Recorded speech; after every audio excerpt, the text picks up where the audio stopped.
Hello once again, कैसे हो आप लोग? आई होप सब बढ़िया और मज़े में होंगे। लास्ट क्लास में we have completed with problem number 13। याद है क्या आपको? हमने प्रॉब्लम नंबर 13 सॉल्व कर लिया था। यस और नो, हाँ या ना? हम जो इस वक्त पढ़ रहे हैं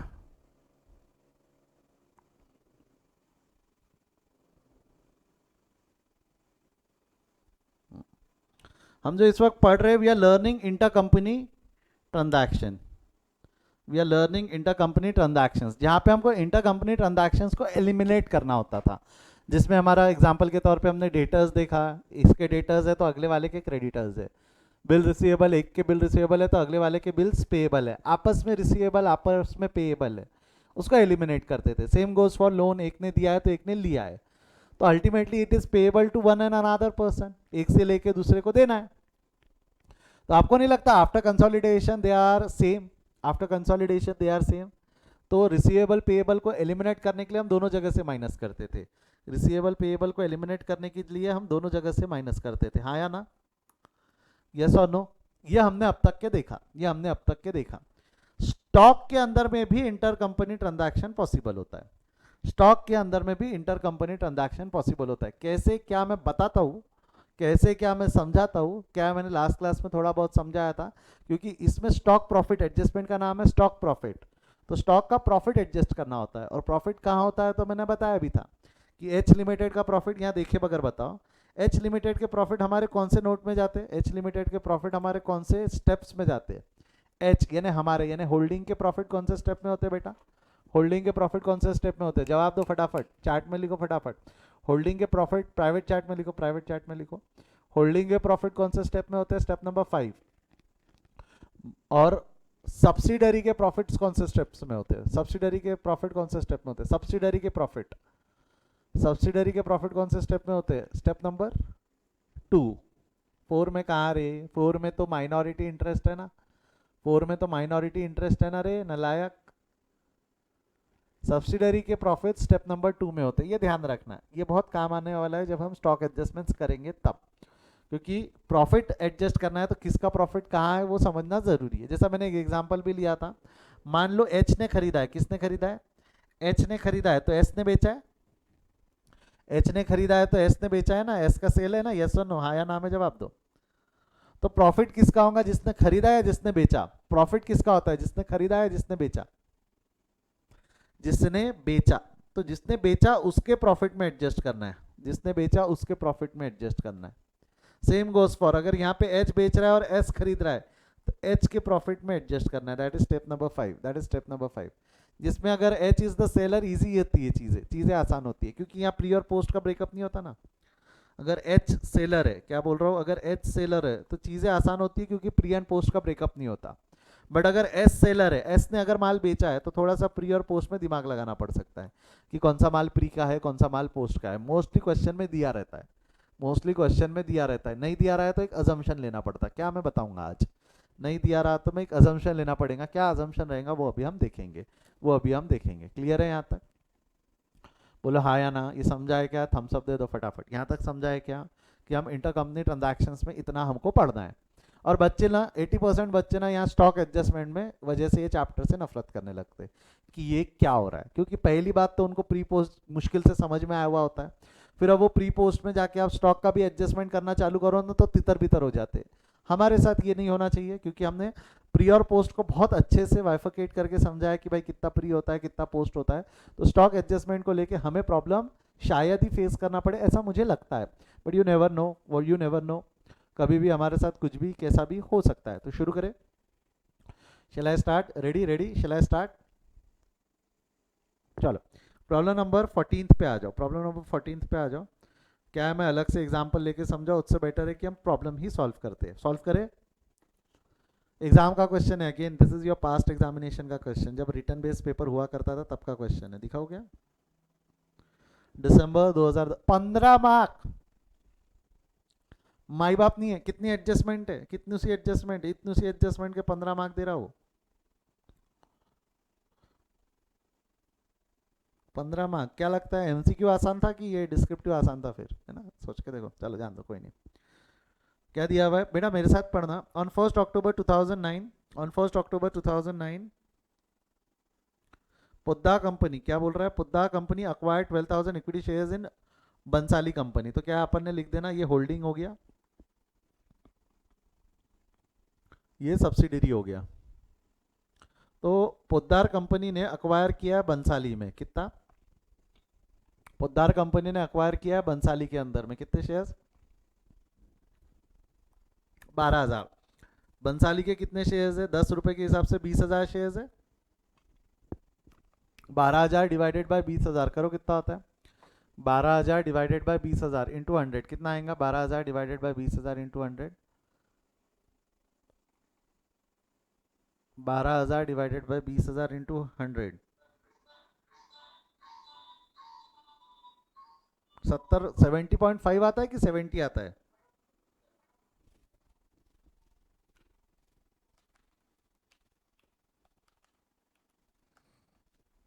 60% आ रहा है ना रे, ये कौन है 70.5, अरे रे बेटा 12,000 शेयर्स है ना, आपने क्या ये 1,20,000 1,70,000 को तो डिवाइड नहीं कर दिया, ओहो, ओ माय गॉड, क्या है ये 12 डिवाइडेड बाय 17 कुछ भी, अरे बेटा टोटल शेयर्स तो उसके 20,000 है ना, जिसमें से 12 उसने अक्वायर किया, ये 60% का होल्डर है।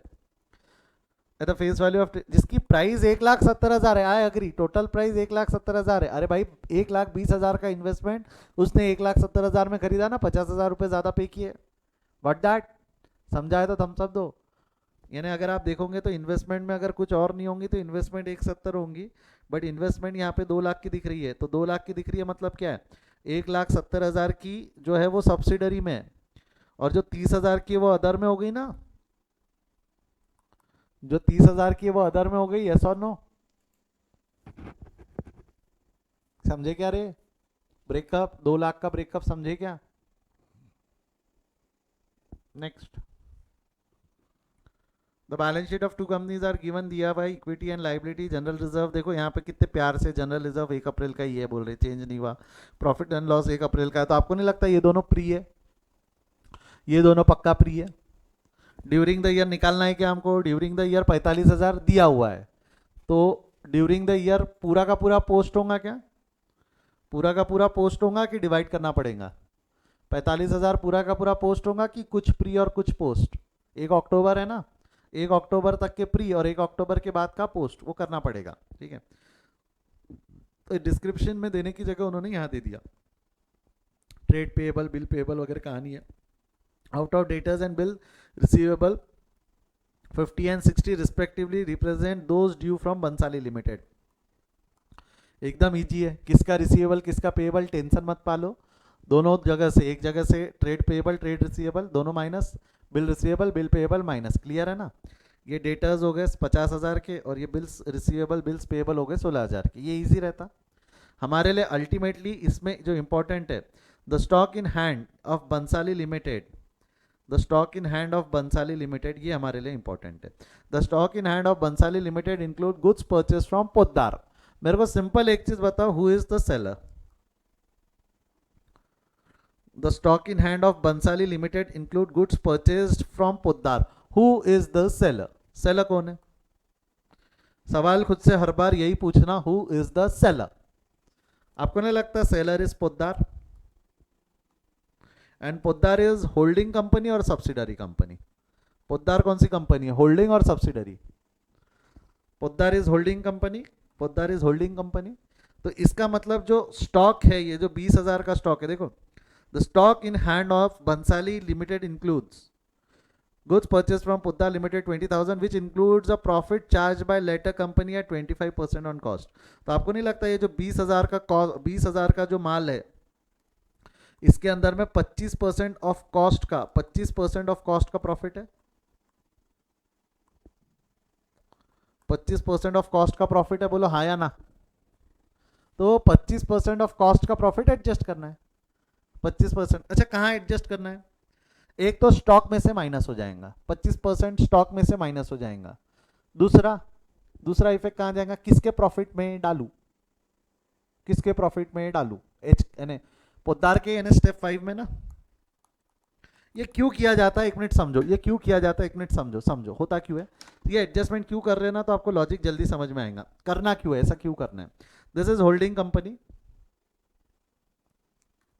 This is holding company, this is subsidiary company. Example के तौर पे मैं ले लेता हूँ, 10,000 का माल है, इसको 10,000 का कॉस्ट था, इसका माल का कॉस्ट था 10,000 रुपये, इसने इसको बेचा एट अ प्रॉफिट ऑफ 2,000 रुपये, इसको बेच कितने में दिया, एट अ प्रॉफिट ऑफ 2,000 रुपये, तो 12,000 रुपये में बेच दिया।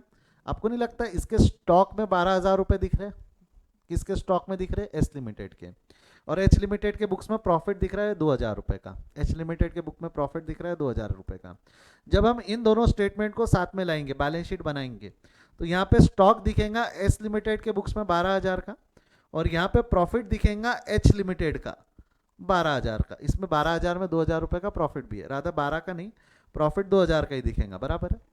आपको नहीं लगता ये जो 2,000 रुपये का प्रॉफिट है, इस प्रॉफिट का एक एलिमेंट यहाँ रखा हुआ है, क्योंकि अल्टीमेटली इसका ब्रेकअप 10 और 2 था ना।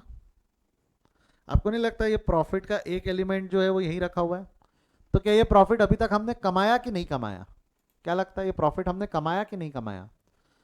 हमसे ही रिसीवेबल दिखने लगा ना, हमसे ही रिसीवेबल दिख रहा है ना, मेरा मतलब दाहिना हाथ मेरे बाएं हाथ को प्रॉफिट देगा, ऐसा हो सकता है क्या। अरे बाबा, जब देखो प्रॉफिट क्रेडिट में दिखने लगेगा 20,000, और वो प्रॉफिट का दूसरा एलिमेंट तो स्टॉक में ही रखा हुआ है ना। और वैसे भी AS2 जो है, accounting standard 2, cost closing stock to be valued at cost और net realisable value whichever is less, ये 12 पे वैल्यू होना ही नहीं चाहिए। इसमें से प्रॉफिट का एलिमेंट हटा, क्योंकि मर्ज होने के बाद तो दोनों सेम हो गए ना। तो 2,000 रुपये यहाँ से भी हटेगा और 2,000 रुपये यहाँ से भी हटेगा। मैं पूरा स्टॉक एलिमिनेट कर रहा हूँ कि उसका प्रॉफिट एलिमिनेट कर रहा हूँ, मैंने पूरा स्टॉक एलिमिनेट किया है कि सिर्फ प्रॉफिट का पोर्शन एलिमिनेट किया है, समझो बेटा। We are not eliminating the stock, stock तो है, स्टॉक तो है, क्योंकि इसके बुक्स में अगर एस लिमिटेड के पास स्टॉक आया तो एच की बुक से गया, हम गए की एंट्री पास करते हैं ना, दैट इज सेल। बट वो जो सेल है आपने कॉस्ट पे रखने की जगह कॉस्ट प्लस प्रॉफिट पे रखा है, तो वो प्रॉफिट हुआ नहीं है, क्योंकि ये बिका नहीं है। अगर मान लो ये माल बिक जाता, अगर मान लो ये माल बिक जाता, बुक्स में दिखता नहीं, तो क्या आप एलिमिनेट करते क्या। अगर माल बिक जाता तो क्या आप 2,000 को एलिमिनेट करते क्या, जवाब दो। माल बिक जाता, इसने 12,000 में 3,000 प्रॉफिट जोड़ के 15,000 मार्केट में झोंक दिए, तो क्या वो 2,000 को एलिमिनेट करने की जरूरत पड़ती क्या। अगर माल बिक जाता तो उसको एलिमिनेट करने की जरूरत नहीं पड़ती है, समझो। जो बिक गया है हमको उससे मतलब नहीं है, जो नहीं बिका है उसके प्रॉफिट से मतलब है। जो नहीं बिका है और वो भी पूरे माल से मतलब नहीं है कि उसका कितना प्रॉफिट बचा है, हमको उस प्रॉफिट से मतलब है। कितना प्रॉफिट बचा है हमको उस प्रॉफिट से मतलब है। समझा है क्या, यस और नो में जवाब दो। समझा है क्या, समझा है तो थम्स अप दो। हमको क्या है, पूरा माल एलिमिनेट नहीं करना है, हमको सिर्फ प्रॉफिट एलिमिनेट करना है। प्रॉफिट निकालते आना चाहिए, प्रॉफिट निकालते आना चाहिए। जैसा याले क्वेश्चन में क्या दिया हुआ है, एग्जाम्पल में तो प्रॉफिट 2,000 था, याले क्वेश्चन में क्या दिया हुआ है, प्रॉफिट इज, बहुत इंपॉर्टेंट है, प्रॉफिट इज 25% ऑफ कॉस्ट। मैं आपको 10 सेकेंड दे रहा हूँ, चलो 30 सेकेंड ले लो। प्रॉफिट कितना होगा, माल है 20,000 का, माल कितने का है 20,000, 25% ऑफ कॉस्ट बोल रहा है। हरी अब फटाफट प्रॉफिट निकाल के बताओ मेरे को, कितना होगा प्रॉफिट, कितना होगा।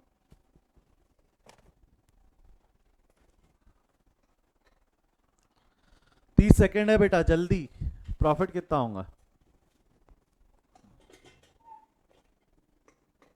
प्राइवेट चैट में जवाब देना मेरे को। दो जवाब मिल रहे हैं अलग अलग मेरे को, मैं बोलता हूँ, पहले एक बार आ जान दो। कुछ बच्चों ने 4,000 लिखा और कुछ बच्चों ने 5,000 लिखा है। सही क्या है गलत क्या है, मैंने अभी तक कुछ भी बोला नहीं है, ठीक है।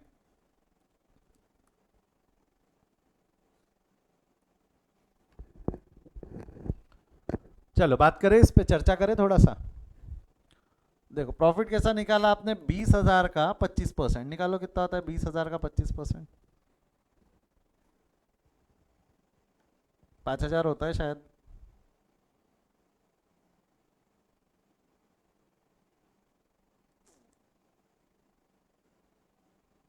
यस 5,000। कितने लोगों ने ये आंसर निकाला है, रेज योर हैंड। 20,000 का 25%, कितने लोगों ने निकाला ईमानदारी से, रेज योर हैंड। ये चैट में मी लिख दो, 2 जन तो दिख ही रहे जिन्होंने दिया है, 2 से 3 जन है। अगर आपने ऐसा किया है ना तो आप जरा सा गलत हो, आपने अगर ऐसा किया है तो आप गलत हो। मैं बताता क्यों गलत हो, 2 मिनट हम यही गड़बड़ करके आते एग्जाम में। क्वेश्चन क्या लिखा हुआ है ढंग से पढ़ना। दिस इज 25% लिखा हुआ है कि 25% एट कॉस्ट लिखा हुआ है?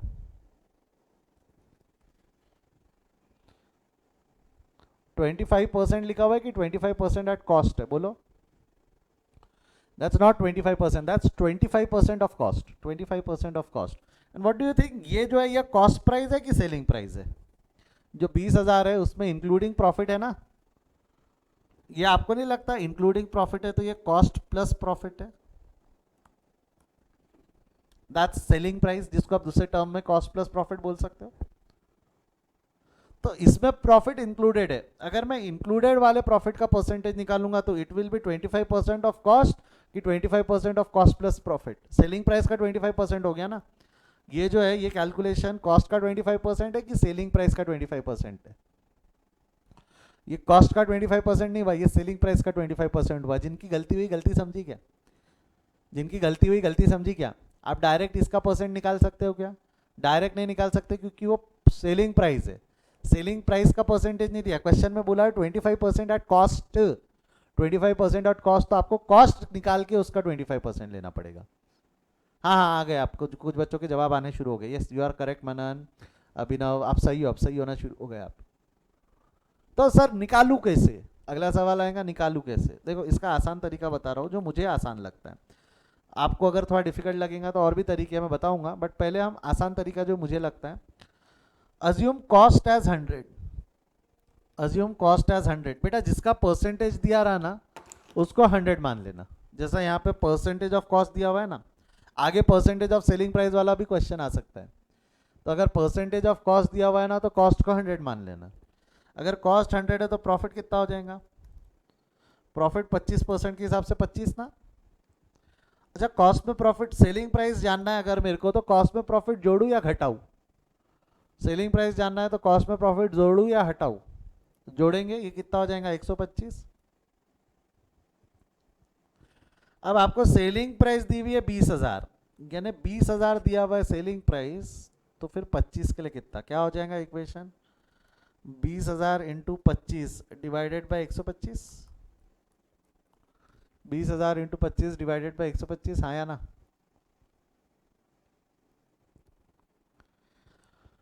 यस और नो?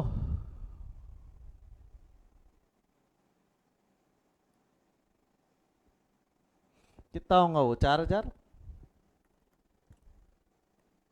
तो आपका प्रॉफिट कितना हो गया? 4,000. जमता है यहाँ तक? समझा क्या? समझाए तो थम्सअप दे दो, समझाए तो थम्सअप दे दो. याले एग्जाम्पल में क्या दिया हुआ था? 20,000 वॉज सेलिंग प्राइस. 20,000 क्या था? Selling price. 25% ऑफ कॉस्ट लिखा हुआ था. 25% ऑफ कॉस्ट लिखा हुआ था. क्वेश्चन क्या लगता है? समझा? अच्छा समझा है पक्का? कोई डाउट नहीं है? एक केस दूं मैं, एक मेरे तरफ से एक केस दूं, एक मेरे तरफ से केस दूं. लेट्स से कॉस्ट आपका 40,000 है, कॉस्ट दी हुई अभी, कॉस्ट 40,000 है. आपका प्रॉफिट इज कितना दिया हुआ है? Profit is 20% of selling price. Profit दिया हुआ है 20% ऑफ सेलिंग प्राइस. प्रॉफिट निकालो कितना आएगा?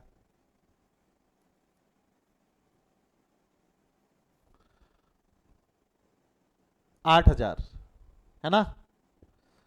40,000 इंटू 20%,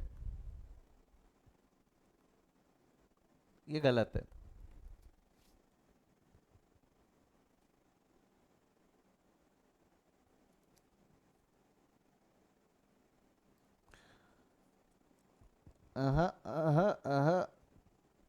देखो क्या करना, यहां पे कॉस्ट दी हुई है बेटा और परसेंटेज क्या दिया हुआ है.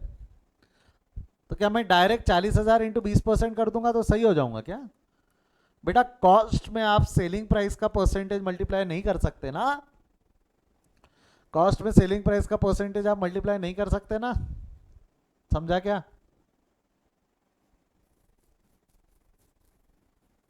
अब एक बच्चे ने दिमाग लगाया, इसने क्या किया? 8,000 निकाल के 20% जोड़ दिया. वाह री होशियारी. क्या कर रहा तू? हाँ,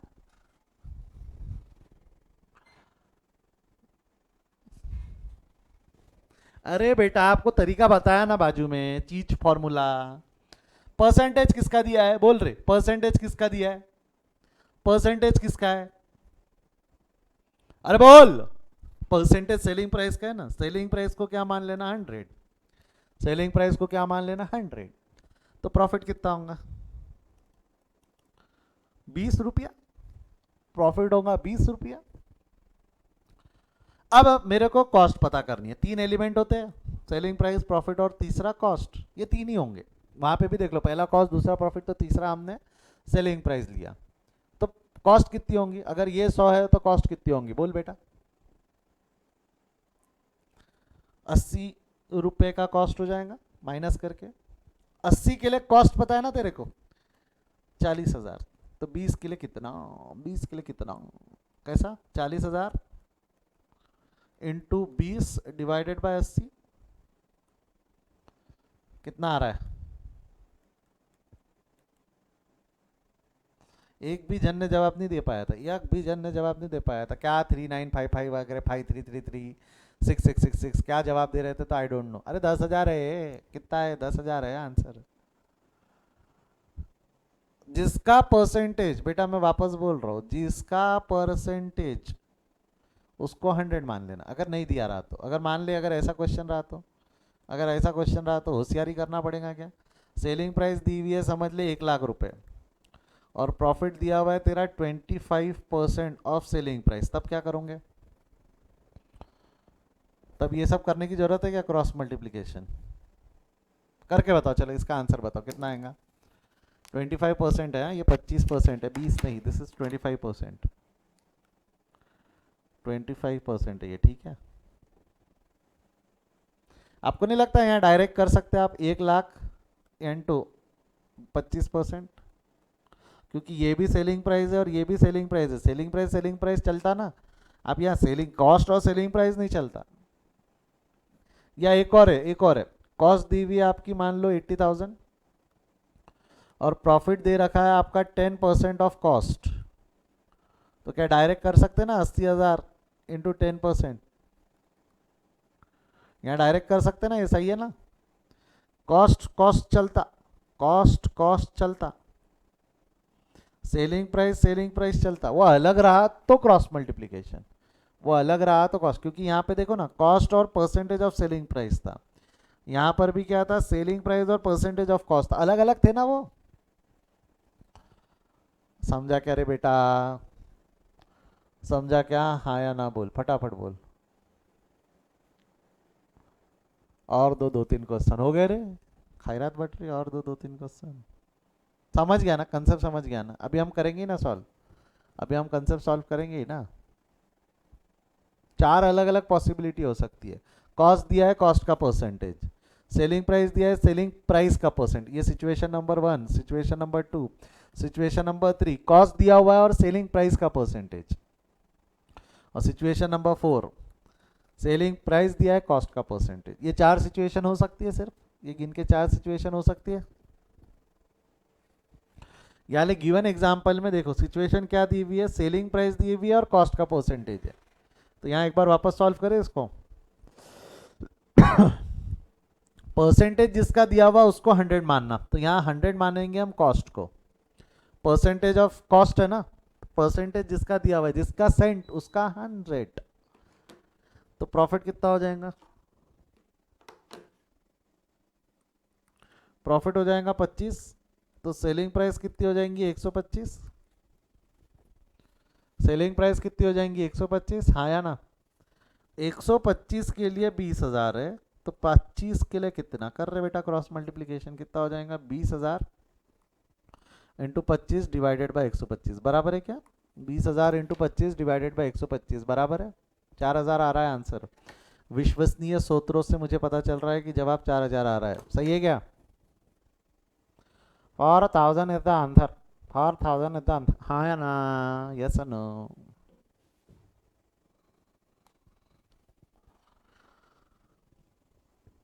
समझा क्या, तो 4,000 एलिमिनेट करना है हमारे को, इतना दिमाग लगाना था।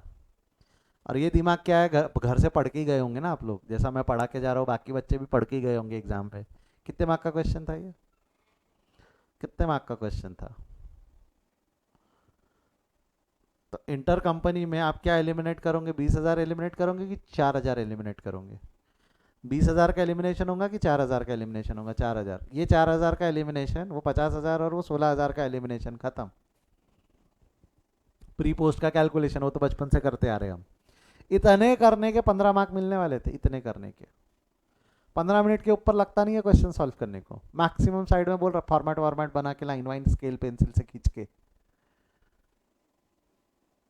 अगेन मैं बोल रहा हूँ ये पेपर एग्जामिशन के लिए रेडी हो सकता है, ये पेपर एग्जामिशन के लिए रेडी हो सकता है। आप ना गलत जगह पे दिमाग लगाते कि एग्जामिशन हमको बाकी जगह लाना है, नहीं, you have to make this as your examination subject, ताकि आप लोगों को बाकी जगह पे नंबर का सपोर्ट हो। नहीं तो फेल होते बच्चे। क्यों फेल होते? अपन सोचते सेबी में अपन 60 नंबर लाएंगे, घंटा मिलने वाले, sorry for my words but नहीं मिलने वाले। बहुत मुश्किल है सेबी में 100 नंबर लाना, या आपका वो जो जनरल लॉ में 60 प्लस के लाना वगैरह, बहुत मुश्किल है आपके लिए वो चीज़ें। एक तो डिस्क्रिप्टिव, ऊपर से हर एक के सेक्शंस, ऊपर से डिटेल आपकी वर्डिंग रहनी चाहिए बेटेक्स की, अपन लिख के आते हैं अलग अलग। समझ रहे हो क्या? जैसा अभी यही पूछूंगा मैं, अगर who will be called as subsidiary company, more than 50% shares जिसके पास रहेंगे that will be called as subsidiary company, यानी 51% शेयर्स की मोर देन 50%?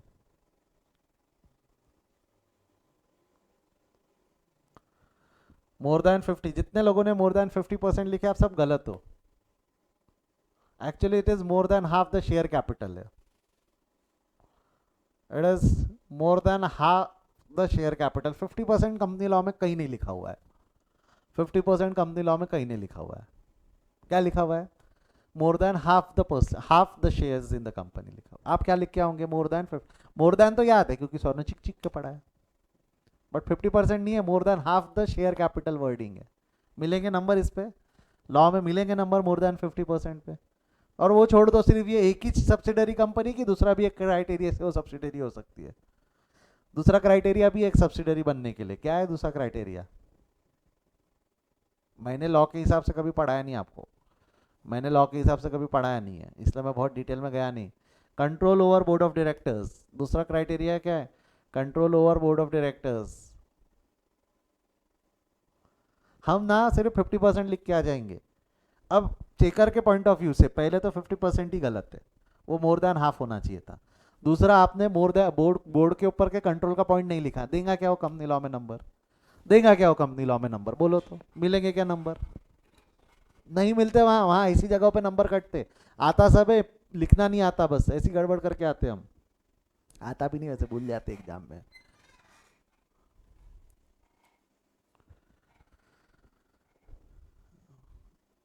चलो आगे बढ़ते हैं, आगे बढ़ते हैं। आई होप आपको समझ में आया कैसा करना है। अभी ये क्वेश्चन को सॉल्व कर दूं क्या एक बार फटाफट? इस क्वेश्चन को सॉल्व कर दूं, फटाफट सॉल्व कर दूं कैसा इंटर कंपनी ट्रांजैक्शन वगैरह है। प्रॉफिट किसका है एक बार मेरे लिए रिपीट कर दो। ये जो 20,000 में 4,000 का प्रॉफिट है, प्रॉफिट किसका है? होल्डिंग का या सब्सिडरी का? पोद्दार बंसाली छोड़ दो, होल्डिंग या सब्सिडरी बताओ मेरे को। प्रॉफिट किसका है, होल्डिंग का या सब्सिडरी का? वो लिखा है ना, सेलर कौन है? पोद्दार। पोद्दार कौन था? होल्डिंग। प्रॉफिट है होल्डिंग का। प्रॉफिट किसका है? होल्डिंग का। यानी जो 4,000 रुपए का प्रॉफिट आपने निकाला वो स्टेप नंबर 5 में एडजस्ट होगा। डबल इफेक्ट ना, एक स्टेप नंबर 5 में और दूसरा स्टॉक में से भी तो माइनस करना है ना। दूसरा कहाँ से?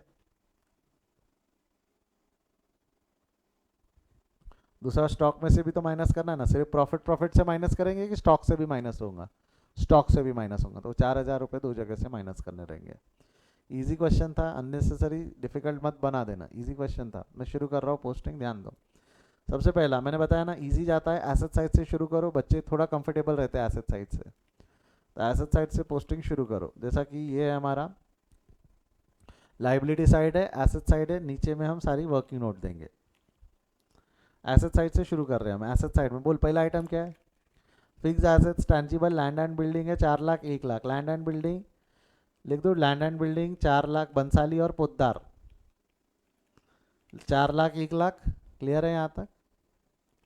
प्लांट एंड मशीनरी कितना है? प्लांट एंड मशीनरी 5 लाख और 1 लाख। आपको नहीं लगता इसकी टोटल भी हम बाहर लिख सकते हैं? चाहे तो हम फटाफट टोटल लिखना चाहे तो टोटल भी लिख सकते हैं, इसकी पूरी की मिला के लिख दो। आप चाहो तो 5 लाख और 6 लाख ऐसी टोटल लिख लो, या चाहो तो 11 लाख एक साथ लिख दो, आपकी मर्जी। मैं पहले ही बोल रहा हूँ, आप चाहो तो टोटल एक साथ लिख लो या अलग अलग लिख लो, it's up to you, it's up to you. Clear है?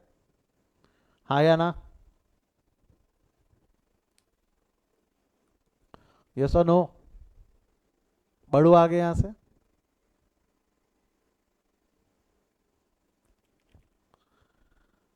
नेक्स्ट, ये हो गया हमारा इंटेंजिबल में गुडविल है। गुडविल है 3,70,000, लिख दो यहाँ इंटेंजिबल गुडविल। पोद्दार और बंसाली, पोद्दार का गुडविल है 3,70,000। इसकी टोटल मत मारना, क्योंकि गुडविल या कैपिटल रिजर्व एक जगह से और मिलता है हमको।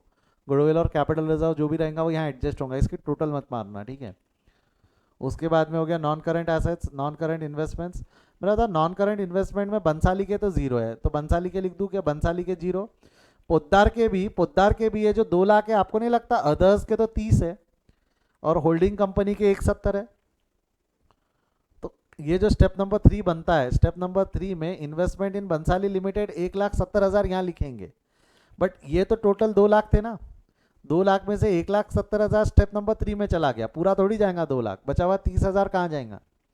डोंट यू थिंक वो 30,000 बैलेंस शीट में रहेगा? वो 30,000 बैलेंस शीट में रहेगा पोद्दार के नाम से। 2 lakh minus 1,70,000, it will stay in the balance sheet, yes और नो? समझा क्या रही? कैलकुलेशन भी लिख दिया, टोटल 2 लाख का 170। ये 170 कहाँ से लाए सर? सर ये 170 कहाँ से लाए सर? ये यहाँ दिया हुआ है, ये यहाँ दिया हुआ है। जो इन्वेस्टमेंट हमने खरीदी है बंसाली के अंदर में, होल्डिंग सब्सिडरी के अंदर है, उसका वैल्यू 170 है। That is our cost of investment. Done हो गया ना ये भी?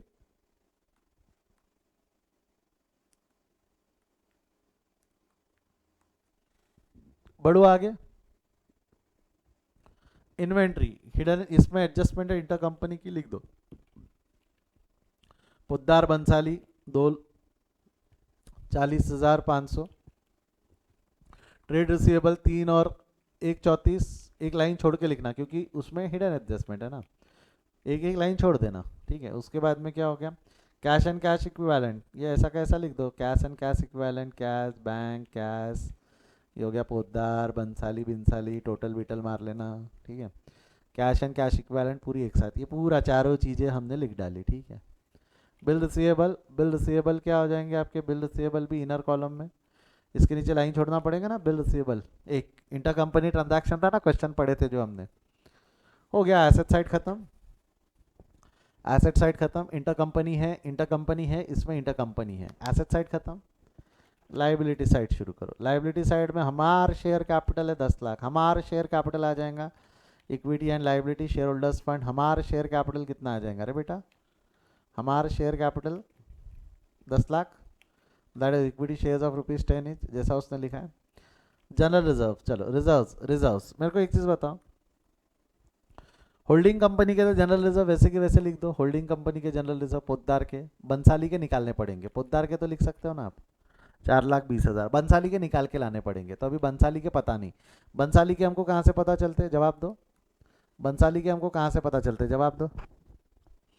बंसाली का जनरल रिजर्व कितना होगा? आपको नहीं लगता ये पता चलता है स्टेप नंबर 2 से? है ना, बंसाली के स्टेप नंबर 2 से पता चलेंगे, ठीक है। प्रॉफिट एंड लॉस कहाँ से पता चलेगा? हम प्रॉफिट एंड लॉस यहाँ लेते क्या? हमारे भी प्रॉफिट एंड लॉस हम यहाँ लिखते क्या? हमारे प्रॉफिट एंड लॉस हम यहाँ लिखते हैं कि स्टेप नंबर 5 में? 5 में, तो आ जाओ स्टेप नंबर 5। हमार प्रॉफिट एंड लॉस 90,000। बंसाली का प्रॉफिट एंड लॉस कहाँ जाएगा रे बेटा? ये जो है वो बाद में स्टेप नंबर 2 में जाएंगे ना। बंसाली का भी जो प्रॉफिट एंड लॉस पता चलेगा स्टेप नंबर 2 से। और ये हो गया हमारे profit and loss. Again current year के प्रॉफिट एंड लॉस ये भी यहीं आ जाएंगे। करंट ईयर के प्रॉफिट एंड लॉस कितने? 1,70,000। ओपनिंग दिया हुआ है, ड्यूरिंग द ईयर दिया हुआ है, समझा यहाँ तक? सब्सिडरी के सारा ब्रेकअप प्री पोस्ट में यहाँ आ जाएगा। सब्सिडरी का ब्रेकअप यहाँ लिख दो, कैसा आ जाएगा? आपको नहीं लगता सब्सिडरी के जनरल रिजर्व 1 लाख है? सब्सिडरी के जनरल रिजर्व 1 लाख है, ठीक है। प्रॉफिट ओपनिंग दिया हुआ है 40,000, प्रॉफिट ओपनिंग दिया हुआ है 40, प्रॉफिट ड्यूरिंग द ईयर दिया हुआ है 45। हाँ या ना? 1,40,000 और 45 ऐसा ही है? 1,40,000 और 45 ऐसा ही है? हाँ या ना बोलो, यस और नो? जमता है यहाँ तक? कोई डाउट है क्या? बढ़ो आगे।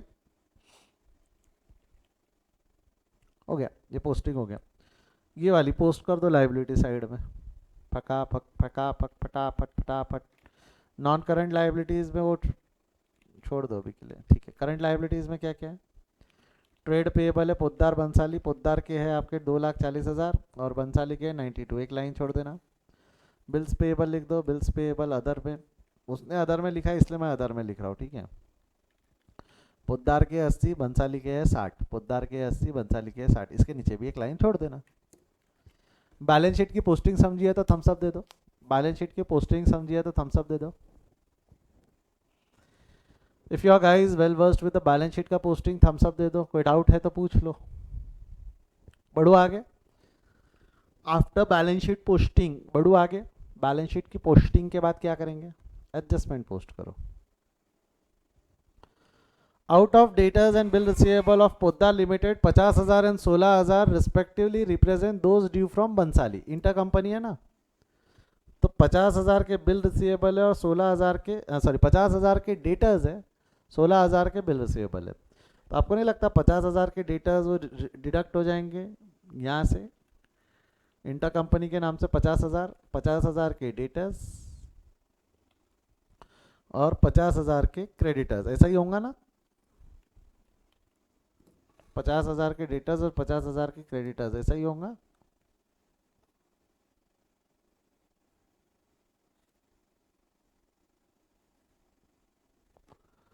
हाँ या ना? सिमिलरली 16,000 के बिल रिसीवेबल एंड पेएबल, 16,000 के बिल रिसीवेबल है, यहाँ से 16,000 माइनस हो जाएगा, टोटल आउट ऑफ कॉलम में ले ले। अरे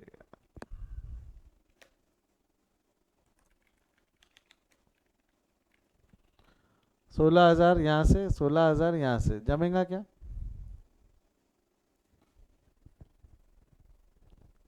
16,000 यहाँ से, 16,000 यहाँ से, जमेगा हाँ या ना? बढ़े आगे।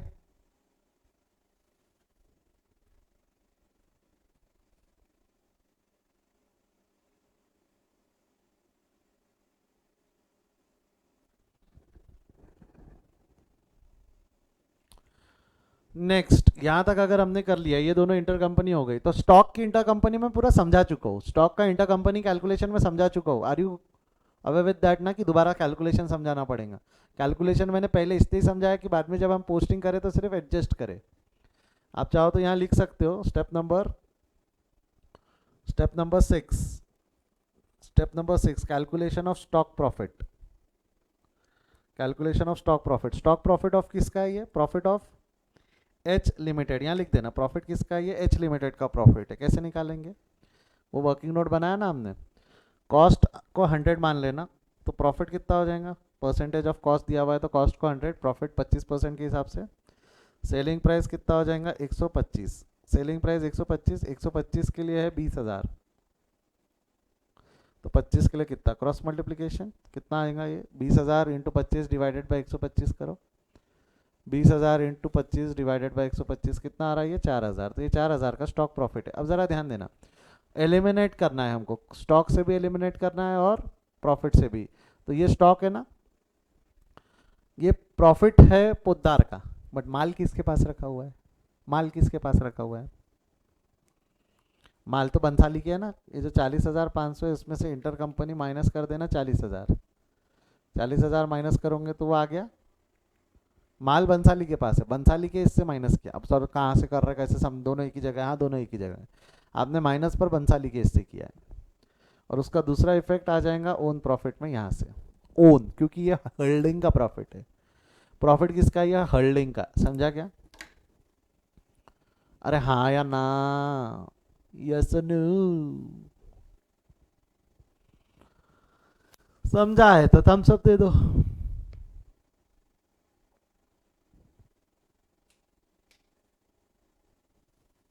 और वही अगर ये होल्डिंग का प्रॉफिट नहीं रहता तो 4,000 मैंने यहाँ से माइनस किया रहता, प्री पोस्ट बाद में देखते थे।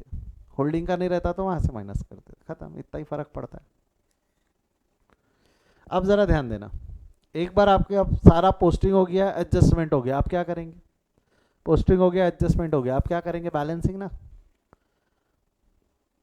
होल्डिंग पैटर्न एक्चुअली हमने निकाला नहीं है। ओह, होल्डिंग पैटर्न नहीं निकाला मतलब हमने ये भी पोस्ट नहीं किया होगा।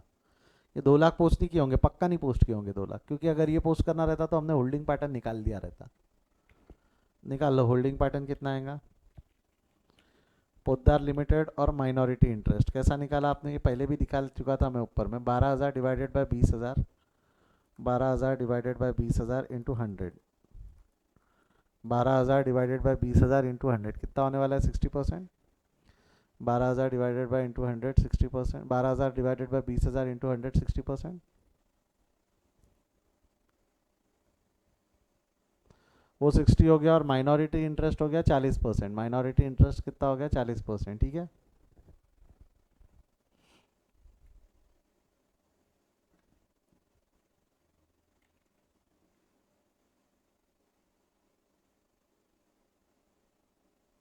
ये माइनॉरिटी इंटरेस्ट जो है वो है। अब इसमें जो है शेयर्स इन एस लिमिटेड यहाँ से लेस हो जाएगा 2 लाख का 60%, और माइनॉरिटी इंटरेस्ट में आ जाएगा 80%, 80,000। ये जो है ना, ये 2 लाख पोस्टिंग बाकी थी ना इसकी 2 लाख की।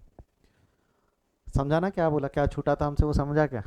पोस्टिंग करते क्या छूट गया था, ये छूट गया था हमसे शेयर्स डालना, शेयर कैपिटल डालना छूट गया था, ठीक है। समझा कैसे, क्योंकि होल्डिंग पैटर्न नहीं निकाला था, उससे क्लिक हो गया। होल्डिंग पैटर्न निकालते ना जब ये पोस्ट करते तभी। चल अब इसको बैलेंस कर प्री पोस्ट, बट इसको बैलेंस करने के लिए आपको नहीं लगता पहले प्री पोस्ट में डिवाइड करना पड़ेगा। जनरल रिजर्व 1 अप्रैल 2010 को 2009 को लिए हुए, तो आपको नहीं लगता जनरल रिजर्व पूरे के पूरे प्रीच हो जाएंगे। जनरल रिजर्व पूरे के पूरे प्री हो जाएंगे। मैं ऐसा क्यों बोल रहा हूँ, क्योंकि अक्वायर उसने जब किया है तब जनरल रिजर्व ऑलरेडी थे बुक्स में, 1 लाख के थे, चेंज नहीं हुए। एक्विजिशन क्या, जनरल रिजर्व में कोई चेंजेस नहीं है, तो जनरल रिजर्व पूरा ओपनिंग होने की वजह से प्री हो गए। Post general reserve 0। Whereas जो प्रॉफिट है ये वाला ओपनिंग से था 1 अप्रैल 2009। टाइमलाइन बना के दिखाओ क्या, टाइमलाइन क्या है, कई बच्चे समझ नहीं पा रहे होंगे। टाइमलाइन बनाते हैं ना, टाइमलाइन 1/4/2009 से लेके 31/3/2009 तक का है। आपके जो जनरल रिजर्व है कायदे से this are general reserve on 1 lakh के ये वाली डेट के, बट ये ओपनिंग में भी 1 ही लाख था। ये यहाँ से समझा, ओपनिंग में भी 1 ही लाख था ना, ये ओपनिंग में भी 1 ही लाख था, हाँ या ना। तो साल भर में जनरल रिजर्व में कोई चेंज नहीं हुआ, तो पूरा का पूरा जनरल रिजर्व फ्री हो गया। Whereas profit and loss में ओपनिंग बैलेंस दिया हुआ है, कितना दिया हुआ है 1 लाख, सॉरी ओपनिंग बैलेंस दिया हुआ है 40,000, और ड्यूरिंग द ईयर कितना कमाया आपने ड्यूरिंग द ईयर, ये तो 40,000 ओपनिंग जो था वही है क्लोजिंग में, ड्यूरिंग द ईयर कितना कमाया वो दिया हुआ है। ड्यूरिंग द ईयर कितना कमाया आपने 45,000, साल भर में यू हैव अर्न 45,000। ये समझा क्या, ओपनिंग 40 है, ओपनिंग 40 है, आई एग्री, बट साल भर में अर्न कितना किया आपने 45। ये 45,000 will be divided into pre and post. यानी कैसा होगा, आपका डेट ऑफ एक्विजिशन अब इंपॉर्टेंट हो गया हमारे लिए 1/10/2009। तो आपको नहीं लगता 6 महीने का प्री और 6 महीने का पोस्ट, 45,000 इंटू 6/12, 45,000 इंटू 6/12 कर कितना होता है 6 महीने का प्री 6 महीने का पोस्ट, निकाल फटाफट। 45,000 इंटू 6/12, 6/12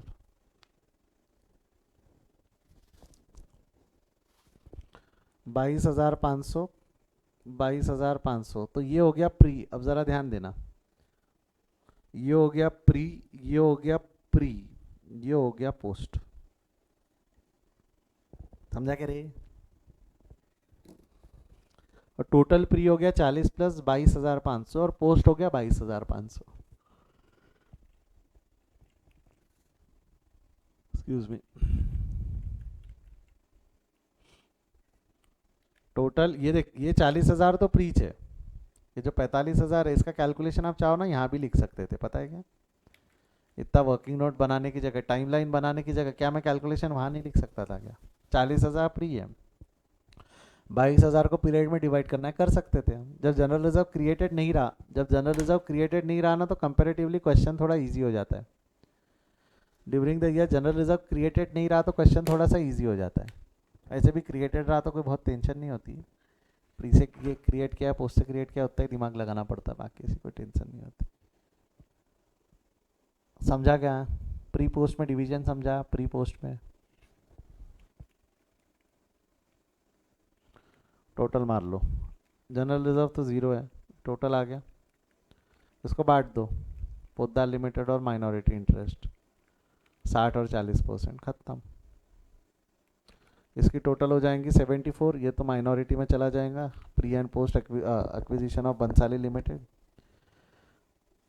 ये कहाँ चला जाएगा, प्री वाला चला जाएगा कैलकुलेशन ऑफ स्टॉक रिजर्व, ये जो है हमारा यहाँ से लेस हो जाएगा 97। स्टेप 5 में ओन प्रॉफिट, हमारे हक का प्रॉफिट है 13,500, हो गया। ये पोस्टिंग अब समझती क्या रहे, थम्स अप दे दो, ये पोस्टिंग अभी जल्दी जल्दी समझती क्या, ये स्टेप कौन से स्टेप में जाएंगे, जल्दी जल्दी समझता ना। अरे ये इसमें एक्सपर्ट बनाने के लिए इतने फालतू फालतू क्वेश्चन करवाया था शुरुआत में मैंने, काहे जरूरत थी उस क्वेश्चन की, 3-3 4-4 क्वेश्चन किए थे हमने उस पर।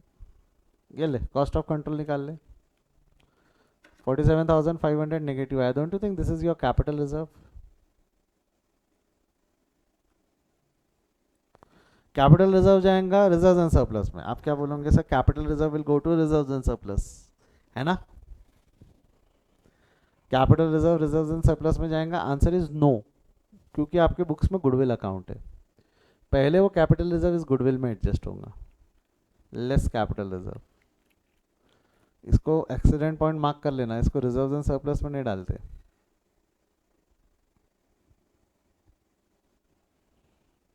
इसको यहाँ एडजस्ट करेंगे, इसकी टोटल आप लगे बाहर ले लो 3,22,500, बट वो रिजर्व एंड सरप्लस में नहीं जाएंगे, समझा क्या?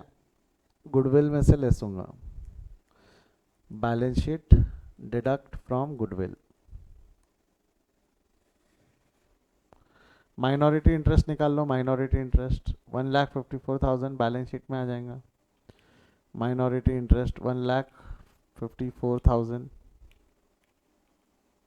लाइबिलिटी साइड में, दर non current liability. Minority interest के बाद अगला आइटम क्या है, माइनॉरिटी इंटरेस्ट के बाद में इसको बैलेंस कर लो, ओन प्रॉफिट कितना आएगा 2,69,500, ये आ जाएगा बैलेंस शीट में, हो गया। स्टेप नंबर 5 पे बैलेंस हो गया। स्टेप नंबर 6 बैलेंस करने के लिए कुछ है नहीं, ये कैलकुलेशन था।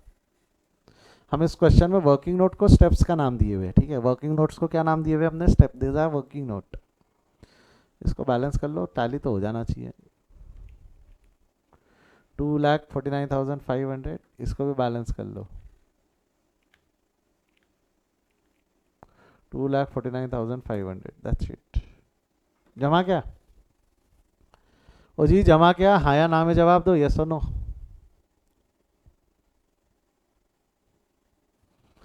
पंद्रह मार्क का क्वेश्चन था ये, 15 मार्क का, छापो, स्क्रीनशॉट ले लो फटाफट, स्क्रीनशॉट।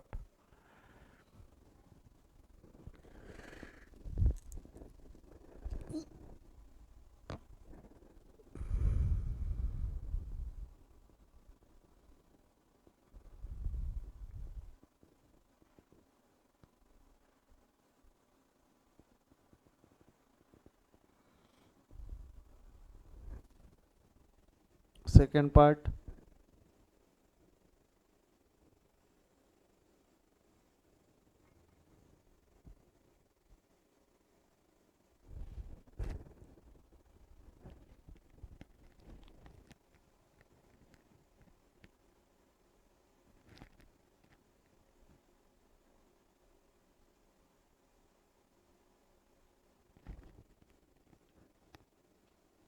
होल्डिंग का कैलकुलेशन, कॉस्ट ऑफ कंट्रोल का कैलकुलेशन, माइनॉरिटी इंटरेस्ट का कैलकुलेशन देख लो, ओन प्रॉफिट और इस बंसाली का प्रॉफिट दिखाता हूं मैं, ये देख लिया है?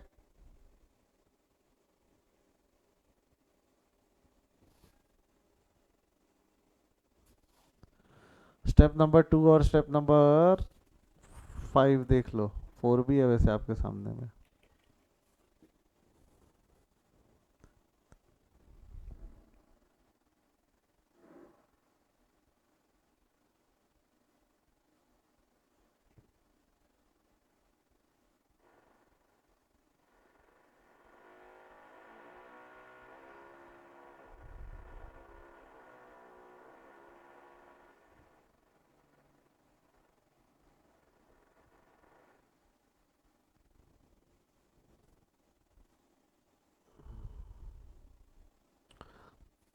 स्टेप नंबर 6 का स्क्रीनशॉट ले लो।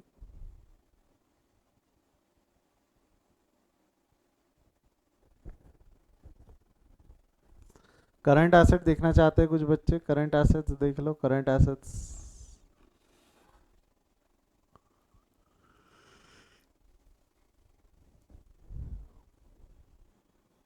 डन?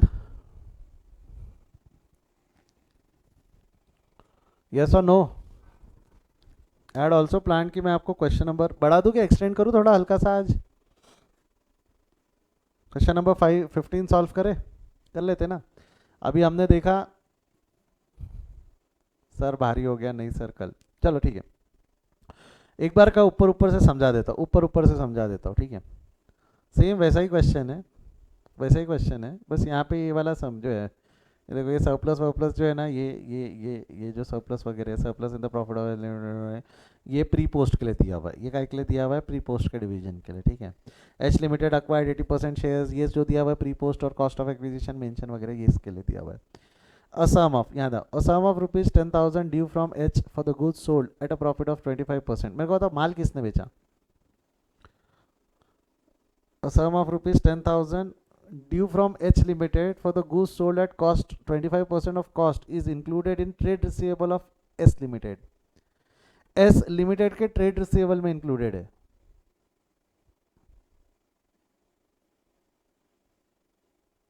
एस लिमिटेड के ट्रेड रिसीवेबल में इंक्लूडेड है, तो आपको नहीं लगता सेलर जो है वो एस लिमिटेड हो गया, क्योंकि उसको रिसीवेबल है।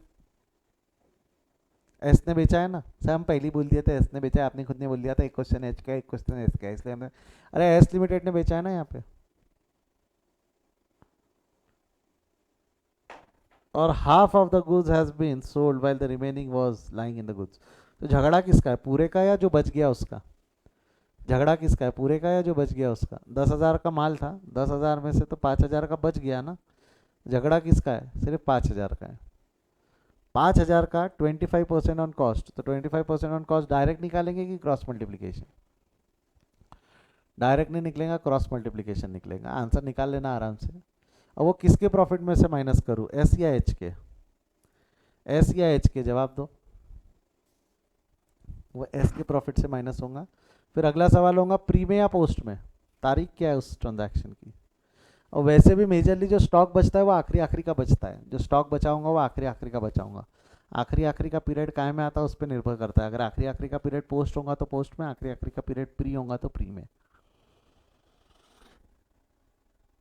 पोस्ट में एडजस्ट होगा, क्योंकि इसने अक्वायर 1 अक्टूबर 2011 को किया। कोई भी स्टॉक 2 महीने 3 महीने से ज़्यादा रखता क्या अपने पास में? कोई भी स्टॉक 2 महीने 3 महीने से ज़्यादा अपने पास में रखता क्या? नहीं रखता। जल्दी माल निकालने की होड़ लगी रहती ना, वो एक्चुअली पोस्ट एक्विजिशन पीरियड है वो। करके देखना, सॉल्व करके देखना, जिनको समझा अच्छी बात है, नहीं समझा तो कल तो मैं हुई ट्राई करवाऊंगा।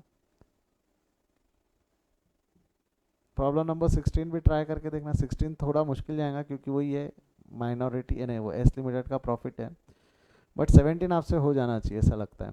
तो कल का टारगेट रहेगा हमारा 15, 16, 17, 15, 16, 17 और हाँ 3 क्वेश्चन का टारगेट है। ट्राई करेंगे सर, हाँ ट्राई करके आओ ना। इवनिंग क्लास नहीं होंगी, इवनिंग क्लास नहीं होंगी। कोई डाउट है अब तक? कोई डाउट है? चलिए bye bye, see you, take care.